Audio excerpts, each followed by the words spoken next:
leader who has potential disasters or a disaster that's happening right now, like many of the things going on in the world, does it make you want to run away and join the circus? Or, as Frank Zappa said, move to Montana and raise some dental floss? Wait, I have a potential idea before you join the circus or run away and raise dental floss. Consider reading this book. It's called Balancing Acts. It's written by Daniel LaMarre, the vice chairman of Cirque du Soleil, and it's all about creative solutions. And there's a section on it about managing risk and disasters. Okay, so what I want to say, he has 3 suggestions and then one final idea. It has to do with free beer. When you have a disaster, and I will tell you, he managed the Molson beer crises in Canada up north of me. I'm in New Hampshire. And he did it so well that the market share went up and he got an award for it. So there's 3 things he says, and it's in the book if you want to read about it.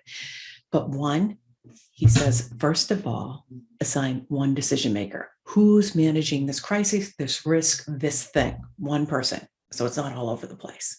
And he did that in this Molson beer crisis, where basically there was some manufacturing that caused problems, burns and things like that. They had to recall all sorts of stuff. Could have potentially been the end of the company, but their market share went up. So number one decision maker. Number 2, understand the real, not just the rumors and speculation, but what's the impact of this disaster? Is it a potentially, end your career, end the product, end the company? What's the full extent of this disaster right now and in the future? Okay, so understand that. One person, understand the full extent of the disaster. Get the data. Make sure it's real data. And number three is about short-term financials. When you're proposing the solution, don't think about the short-term financials. Lots of times you'll have to spend lots of money, but don't put that into the equation right away. That's not part of the immediate crisis that we're talking about, risk management, okay? So those are his 3 things you can read about in the book. But the 4th thing, I keep mentioning free beer. That's why you're hanging out still. And it's the topic of the book. So I'm going to read just a couple sentences from the book so you'll get an idea of the writing flavor of the book too. So prioritize creative risk. So with potential disasters constantly looming like storm clouds, one might think the best strategy to go through life is with extreme caution, taking every measure possible to mitigate risk. Sometimes leaders, project managers do that. I've seen it.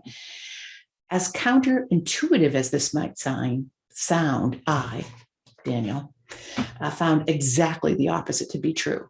Risk is so central to the creative process that trying to eliminate can kill the spirit of freedom that lies at the heart of true innovation.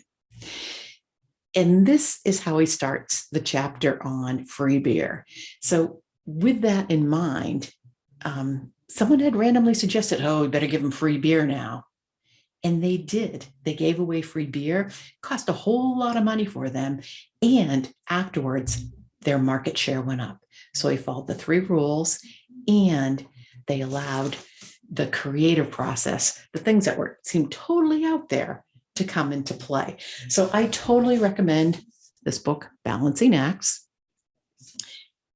And it's a way, unless of course you want to join the circus or raise dental floss. But if that's something that you're not considering and you really want to deal with these potential crazy stuff, big life-threatening to smaller things, consider reading this book as a way to bring it. So thanks so much for listening. This is Star, and this is a tip on creative risk management.